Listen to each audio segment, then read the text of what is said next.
Recording. Welcome to the Getting the Deal Done podcast series. I'm John Martinka, and my special guest today is Nick Anderson with OneAccord. Nick is the new CEO for this well-established company, and we're going to talk about what they're doing, what they're planning on doing, and all of that good stuff. So welcome, Nick. Thanks, John. It's good to be Oh, here. So why don't we just start a little bit about you and your background that led you to coming to OneAccord and being the CEO and partner?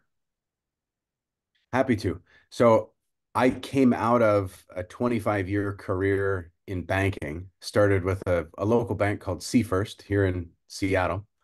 Um, 25 years, I did a lot of things for a lot of banks. I joke with some of my colleagues that the the logo on the business card would change, but the address didn't, right? Yeah. Mergers, acquisitions happen a lot. 25 years in, and it was time for me to move on. And that was a couple of years ago. So I announced my retirement from the industry and actually took about 3 months off. And all I did was ski and then play golf and ski here locally. I'd have to get on an airplane to play golf because it was wintertime. It was February. Um, and then I started a consulting firm where I thought it would be just a lifestyle business. I thought I would consult some clients here and there. And my real passion was around, or is around, leadership development. So I wrote a book and I created a 6 module course that is really intended for the kind of the novice or up and coming leader. There's an age demographic that the Prepare to Lead course is focused on. It's individuals between the ages of 19 and 25. Uh, so I did that work and I started some leadership development training with small businesses. And I was helping out a friend of mine who is a business strategy consultant, did some project work, some CFO advisory work. And all of a sudden, I found myself amongst a group of professionals and thought, well, we ought to get to organized and help one another. And so Eighth Avenue Advisors became a legitimate consulting firm. And as Eighth Avenue began to grow, I reached out to my friend Jeff Rogers and asked him for his advice and counsel. Jeff had founded OneAccord more than 20 years ago. So we started spending time and sharing story about our vision, or at least I was talking about my vision. He was talking about what he had done with OneAccord over the past. And that long story made very short, in November, I joined the team at OneAccord, started hanging out in the office, and uh, became CEO. And in January, merged my firm, Eighth Avenue Advisors, into OneAccord, and so became an owner and partner and CEO of the company just at the beginning of this year. Okay. So how many people are there at OneAccord now? Well, that's a great question. Uh, we've got 12 or 27. Today, April 1, we just kicked off an onboarding session with 15 new recruits. So we brought some folks through a recruiting day about 10 days ago with the intention that we would run through a 12-week onboarding program this quarter, second quarter, to bring some folks in. So I imagine at the end of second quarter, we'll have 20 solid. Um, and if we look back over the history of the company, there's been the high water mark. OneAccord had 80 principals active in 19 states across the country. Um, Jeff brought operations back to the Pacific Northwest um, while we were still serving companies nationally. It was all out of the office here in Kirkland, Washington. But it's my intention that we'll grow. We'll grow back to a national presence. Okay. So are these people you're bringing on just brand new to advisory work and biz dev, Mhm. eat what you kill, or are they seasoned at it and are looking for a little more structure than being on their own? Yeah, it's a good mix. and I haven't done the math on this, but I'd say probably 65-35, 2/3 of whom are already consultants that have been providing fractional CFO or COO services to small and medium-sized businesses that want to join with OneAccord. Okay. And then maybe a third are just entering into this kind of this season of their life. They're, I'll say, my vintage, and have had a couple decade long career, and find themselves drawn into consulting. So we've got a great mix of folks who've been there and done that for a while, and folks who are aspiring to do that. Yeah. And if I think about, Jeff is, nearly 20 years my senior, and he started the company so about when he was my age. And so there's two real demographics. There's folks that are in that kind of early to mid 60s age range, and then late 30s to mid 40s age range. We have a great mix. Okay. So, what do your these all these people, you got 12 now, you're going to have 20 or more and growing. What do they do for your clients? So there's three core competencies. There's three things that OneAccord really has always done over the last 2 decades. There's some things that we've done that we won't do anymore, but these three things are core to what we do. And the first is strategic planning. And for us, strategic planning really begins with a thorough examination of where a company is at. And just for context, we are generally working with companies that have a meaningful employee headcount, and revenues ideally above $10 million. So this kind of thorough deep dive into a company actually includes a financial review, an operations review, employee surveys, interviews with leadership, sometimes interviews with customers, vendors, past customers.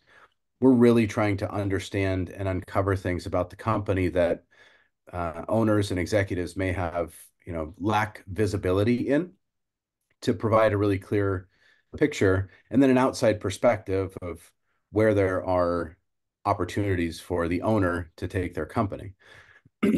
We take these findings and lay out what we might call a wireframe or an outline of a strategic plan. And that's the beginning, but it certainly isn't the end. So strategic planning for us is a process, not an act.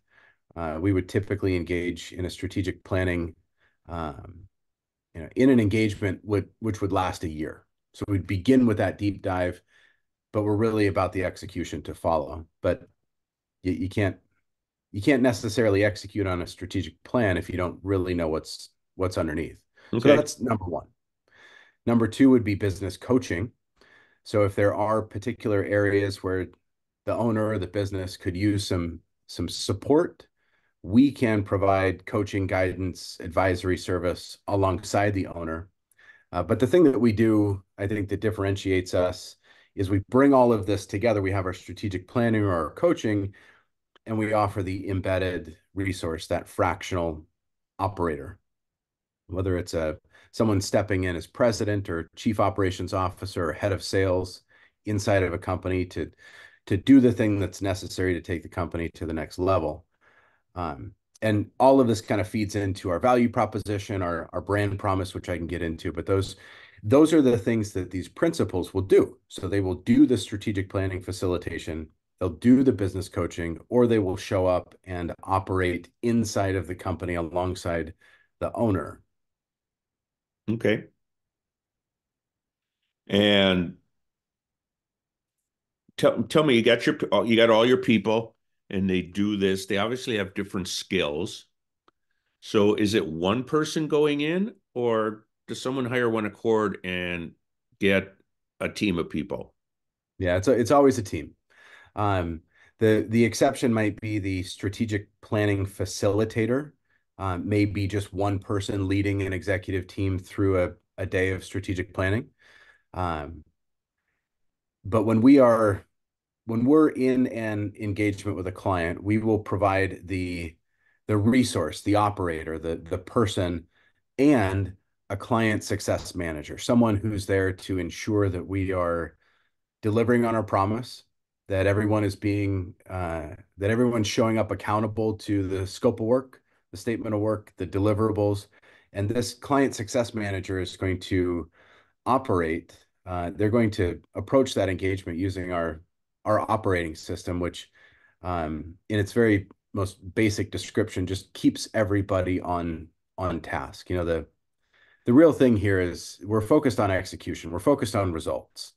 Um, and so this kind of team approach where we've got someone working in the business and the client success manager there to ensure that we're also working on the business helps us achieve those results and those outcomes. Okay. So as people look to join you, Nick, uh, what motivates them to join you, especially if they're an experienced advisor? Is it having the operating system to work with? Is it uh, they can't generate business on their own? What's the motivator for these folks? You know, it's going to be different for every individual, and it's going to be a combination of all of them on different levels. We we've got folks that are exceptionally talented that have a long track record of success that would just say to you, um, I'm not going to go work for anyone. I'm not going to work W-2. I just want to be a consultant. And while they're in working with their client, their attention is focused on their client and it's not focused on getting the next deal. They're focused on delivering value. And so when we're in a network, we may have these 20 principals, operators, and let's just say that 15 of them are on engagement and 5 are not yet. Those 5 are developing business. And when there's an opportunity that doesn't fit their particular skill set, it can be a referral into the network and vice versa. Or somebody may be on an engagement and receive a phone call.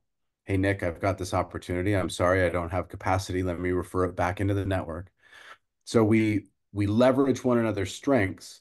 We leverage one another's capacity and ability so that OneAccord can serve clients. Whereas if it was just me, and I'd say when it was just me, if I was full with clients, I'd have to say no. Or if something came in that was outside my skill set or capability, I should say no. Some consultants don't. They'll take on, any work they can. Um, Sometimes they'll say yes to work even when they're full. But we provide uh, the team to support. Sometimes it just comes down to not wanting to be alone, not wanting to, go out and do business development on their own.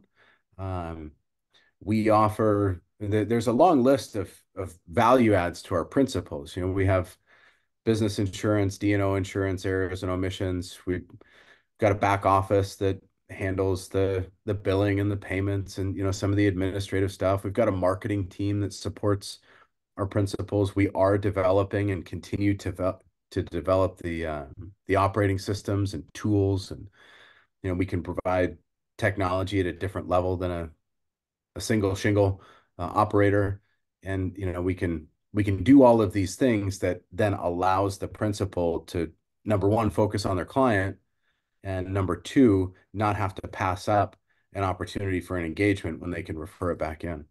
Okay. Is there an overriding uh, goal or objective for all your clients? I know every client is different, but is there something you would say we do fill in the blank? Yeah. Yeah, we make companies more valuable for the owners. Okay. Like that's the thing that we do, and we love to do it. Um, if I can tell you a story about a fictitious client, but I feel like I know him well, because he is our ideal client, and his name's Bob, and his name's Bob because Bob is an easy name to remember.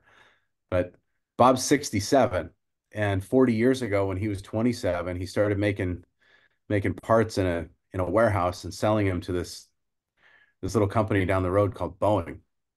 And then 40 years later, here he is. Bob's got a pretty sophisticated machine shop, and he's doing really well for himself. And it's time for Bob to exit his company. He doesn't have anybody to take over the business. There's no clear succession plan, but he does have a house in Palm Springs that he never gets to go visit. He's got grandkids that he wants to see more of.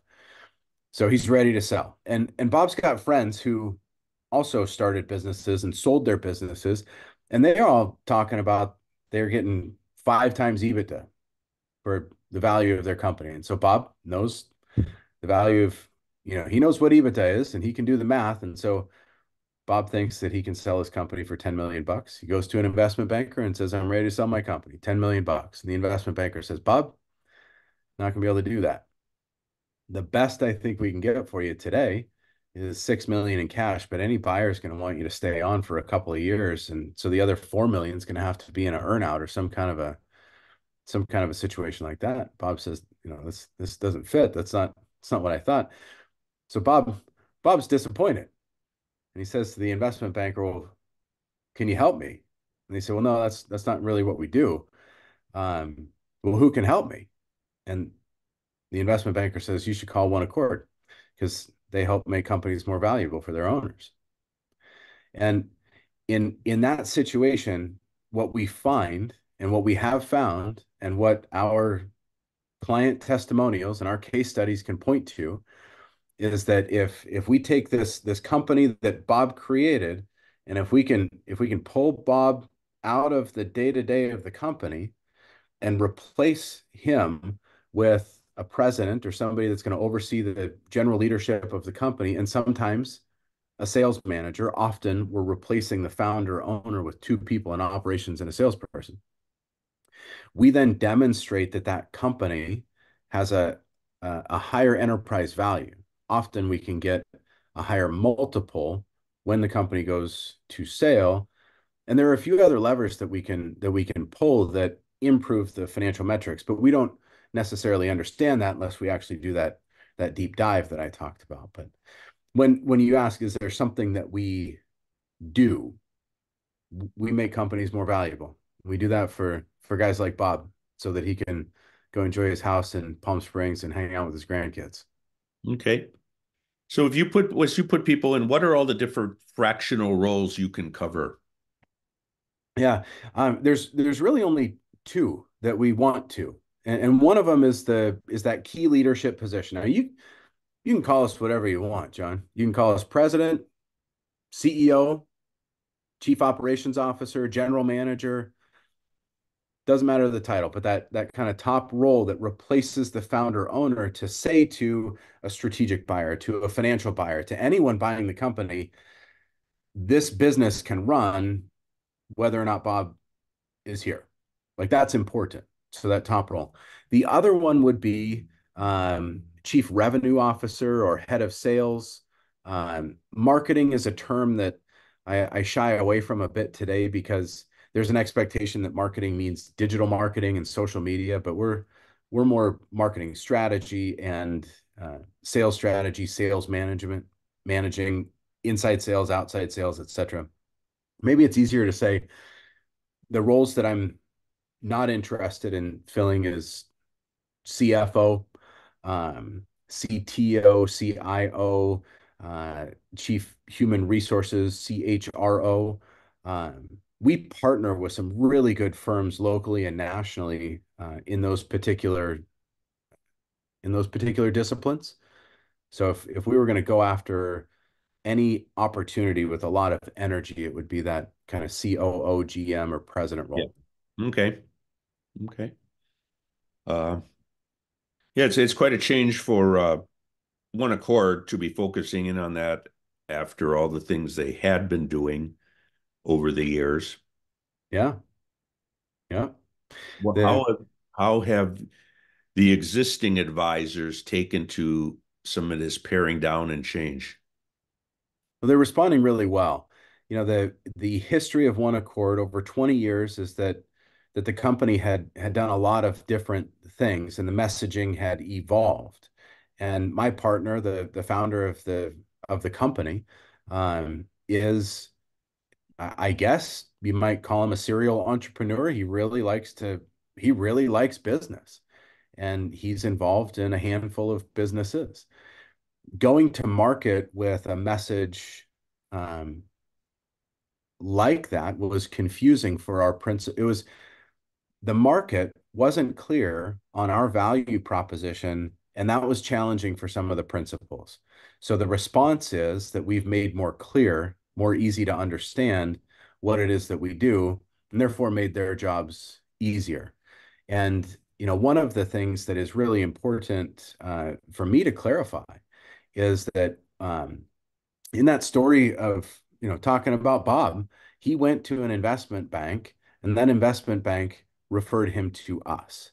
And when the market was confused about, maybe they didn't know if OneAccord would want to represent that company in sale and whatnot, um, then they wouldn't have sent Bob over to us. But now we're really clear that when an investment bank or you, as you're representing a company, if you would like our help, we're going to work alongside you. We're going to work with you and our mutual client to ensure, in this case, that Bob gets the maximum value for his company when he goes to market. And so I think being clear in our messaging and our focus has really helped our principals and our business partners get behind what we're doing. And we've seen that we've actually seen that show up in the last 3 months with some great opportunities coming our way. Okay. Any final thoughts you want to share?